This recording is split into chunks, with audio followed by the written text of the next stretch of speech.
the Bermuda Triangle opens like a riddle written in salt water and sky. The mystery has haunted pilots and sailors for generations and lodged itself into our collective imagination as a place where machines and men simply cease to exist. This video begins by asking an uncomfortable but necessary question about truth and storytelling. We will follow specific disappearances, analyze evidence, and examine how myth grew around fact.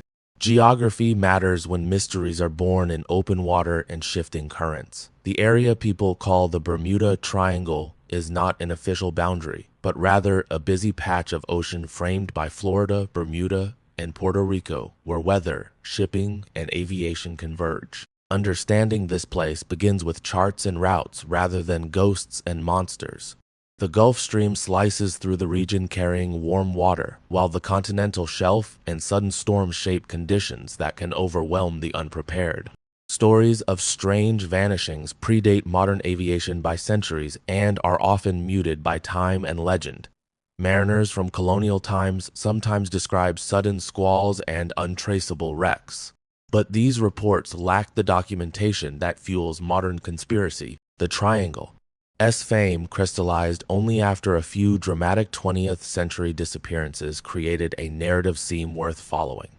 When well-documented incidents pile up in the same area, human minds begin connecting dots to make a single, more terrifying picture. Flight 19 is the single disappearance most people immediately recognize when thinking of the Bermuda Triangle. On a December afternoon in 1945, 5 TBM Avenger torpedo bombers launched from Fort Lauderdale on a routine training exercise and never returned to base. The men inside those planes were experienced pilots who trusted their training and instruments, which makes the disappearance feel both inexplicable and deeply personal.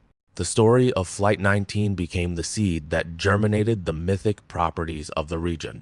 The mission plan for Flight 19 was straightforward until navigation confusion took hold and radio contact grew thin. Pilots reported that compasses were acting strangely and that clouds removed visual landmarks, which led them into an extended search that ultimately failed. As daylight faded, the squadron radioed that they were lost and low on fuel, and then the transmissions stopped abruptly. The loss of 5 aircraft and 14 men cast a long shadow over the Navy and the public imagination. The Navy sent a PBM Mariner rescue aircraft into the same region, and that plane also vanished during the effort. Witnesses reported an explosion and a fire on the water hours after, and few details about the rescue aircraft's last moments were ever confirmed. That second loss made Flight 19 a compound tragedy and introduced the idea that the Triangle could claim rescuers as well as victims. When searchers become casualties themselves, ordinary explanations seem to shrink under the weight of emotional response.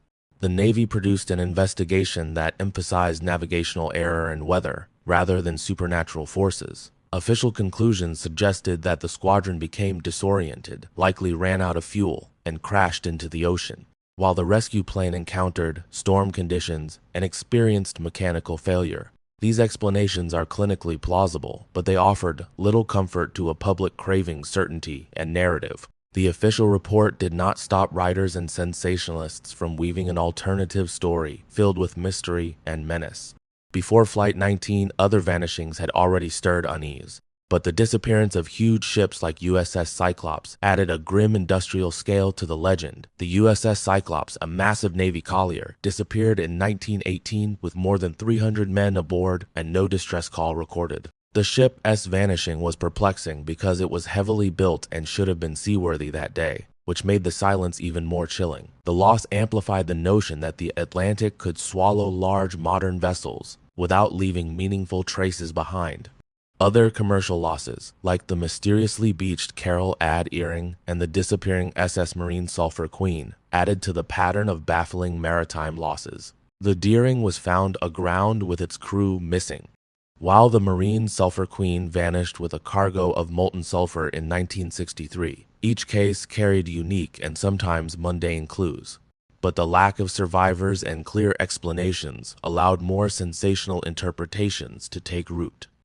When wreckage is sparse and theories abundant, myth finds room to grow between the facts. In the late 1940s, the British airliners Star Tiger and Star Ariel also vanished while flying over the Atlantic toward Bermuda. Both aircraft disappeared without distress calls and with experienced crews aboard, which deepened the anxiety around transatlantic travel routes. These losses gave the triangle a transnational dimension, proving that it was not just a local legend but an apparent hazard for international air travel. Public perception began to link technology, navigation, and atmospheric oddities into a single ominous narrative. The missing DC-3 in 1948 offered another striking aviation mystery because the aircraft departed from San Juan and then disappeared without trace. The flight's disappearance generated extensive search efforts, but ultimately left more questions than answers. A pattern emerged in these aviation cases: no mayday calls, no debris fields, and little conclusive evidence. That pattern fed an image of an inhospitable zone where modern machinery encountered sudden and total failure. When we examine the conditions of the region, weather proves to be an immediate and compelling variable. Sudden squalls, microbursts, and violent thunderstorms are commonplace in tropical waters and can rapidly produce conditions that overwhelm aircraft and ships. The Atlantic's hurricane season and frequent thunderstorms create rapidly changing environments where even experienced navigators can be caught off guard. Weather does not leave dramatic fingerprints at sea in the way it does on land, and that absence of visible evidence invites mystery. The Gulf Stream is another physical force that helps explain why wreckage sometimes disappears seemingly without a trace.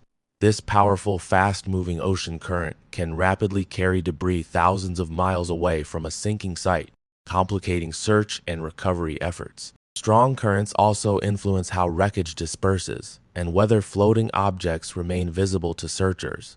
When pieces drift along different trajectories, investigators can misplace the original incident location and assume something more inexplicable occurred. Magnetic anomalies and compass variation are often cited in speculative accounts. And while the Earth's magnetic field does vary, the effect is usually predictable and charted by navigators. In the Triangle region, local compass variation can exist, but seasoned pilots and captains regularly compensate for these shifts.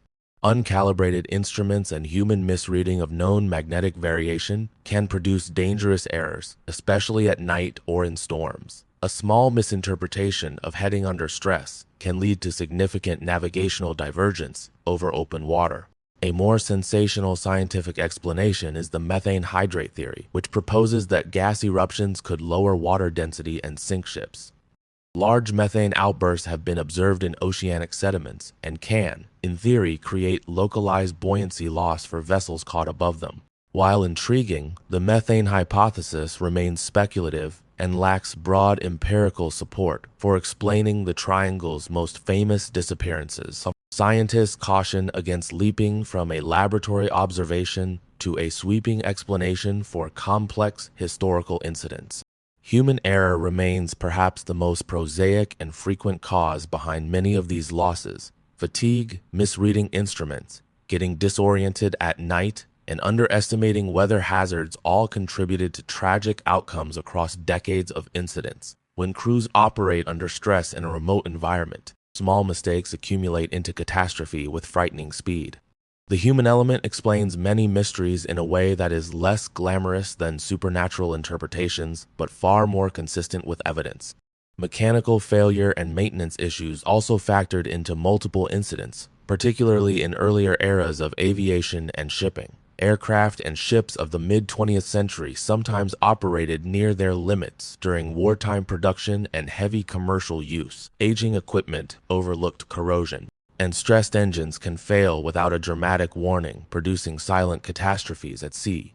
These mundane causes often go unnoticed by storytellers who prefer mystery to maintenance logs. The Bermuda Triangle is also a heavily trafficked region with dense shipping lanes and frequent flights, which increases the probability of accidents. More vessels and aircraft in a given area naturally lead to more incidents when compared to less traveled waters. Statistical clustering should not be mistaken for supernatural causation, because anomalies are more likely where numbers are larger. The concentration of commerce and travel through the Atlantic corridor explains at least part of the apparent singularity of the triangle. Search and rescue limitations in the mid-20th century often impeded the recovery of wreckage and survivors, leaving gaps in the official record. Long response times, limited radar coverage, and primitive communication hampered the ability to locate crashes in open ocean. When searches yielded nothing, investigators and families alike were left without closure, which allowed speculation to flourish. The ocean's vastness and the limits of technology created fertile ground for myth-making in the absence of tangible answers. The modern legend owes much to journalists and authors who amplified selected cases into a coherent myth. Writer Vincent Gaddis first coined the phrase Bermuda Triangle in a 1964 magazine piece, and later authors like Charles Berlitz turned the idea into a global phenomenon. Books, documentaries, and sensational headlines packaged disparate incidents into a narrative that sold well and spread quickly. As storytelling simplified complexity into patterns and motifs, the image of a supernatural Bermuda Triangle became a cultural product in its own right. Popular culture sealed the triangle's reputation through films, television shows, and sensational magazine layouts. Each retelling emphasized mystery and danger rather than the slow and boring work of forensic reconstruction and archival research. Cultural repetition and imagery created a feedback loop where the myth reinforced the attention given to select incidents. Over time, the story became more important than the facts that originally inspired it. Scientific institutions and government agencies eventually weighed in with sober assessments that challenged the sensational narrative. NOAA and the U.S. Navy concluded that the area does not show a statistically significant excess of disappearances when compared with other busy ocean areas. These official reviews did not eliminate public fascination because the absence of monsters does not translate to an absence of drama. Instead, the evidence pointed toward natural explanations, human mistakes, and the logistical limits of mid-century rescue operations. Modern analyses have used wreckage distribution models, current simulations, and archival research to revisit old cases with new tools. These methods often demonstrate how debris fields could be dispersed or how navigational errors could lead aircraft far from expected positions. When modern researchers overlay currents, wind, and aircraft performance data, many historical mysteries gain plausible explanations. Technological advancements have made many once mysterious losses comprehensible in ways that earlier investigators could not imagine. Psychology helps explain why a mystery like the Bermuda Triangle remains so seductive despite counter-evidence. Humans naturally seek patterns and agency, and ambiguous events are psychologically rewarding because they invite speculative closure and narrative control. Unanswered questions activate our curiosity and storytelling instincts, which motivates us to find or create explanations that provide emotional resolution. The triangle fits perfectly into that psychological template, providing both a mystery and a canvas for projection. Confirmation bias and selective memory are social forces that sustain myths over time and across generations. When people remember the cases that fit the narrative and forget the many routine voyages that ended safely, a skewed picture emerges. Media amplification ensures that the dramatic examples receive far more attention than their mundane counterparts, perpetuating a belief system disconnected from the larger statistical reality. Myths persist because they are emotionally satisfying and economically profitable for storytellers. When we synthesize the evidence, the simplest and most consistent explanations tend to be natural forces, human error, and technological limitations. Combining narratives of weather, currents, and maintenance problems offers a coherent explanation for the majority of well-documented incidents. This synthesis is not an attempt to diminish the tragedies or the human costs involved, but rather a way to understand them within the framework of cause and effect. Accepting prosaic explanations does not make the stories less haunting, it makes them more instructive. The truth behind many disappearances is often messy and bureaucratic, rather than elegantly mysterious. Reports reveal delayed maintenance, navigational miscalculations, and weather exposures more frequently than paranormal signatures or inexplicable physics. Acknowledging these messy realities helps improve safety protocols and search capabilities, so fewer families endure ambiguity and fewer myths fill the silence Learning from failure is how maritime and aviation safety improved over the 20th century. In the modern era, satellite tracking, improved communication, and better weather forecasting have reduced the likelihood of large-scale unexplained disappearances. Aircraft and vessels transmit more data now than ever, and search operations are faster and more precise. These advances do not eliminate risks, but they make total mysteries rarer and more solvable than before. Technology has shifted the balance from myth toward measurable explanation without removing the human drama from incidents at sea. The Bermuda Triangle endures as a cultural story because mystery appeals to human meaning, making more than mundane explanations do. Myths fulfill emotional needs, offering drama, moral lessons, and a theater for our fears about technology and nature, even when evidence undermines supernatural claims. The story continues because it functions as a modern folktale that helps people grapple with uncertainty. The triangle is less about geography than about how we narrate the unknown. So what really happened in the Bermuda Triangle is rarely spectacular in a supernatural sense, but always poignant in human terms.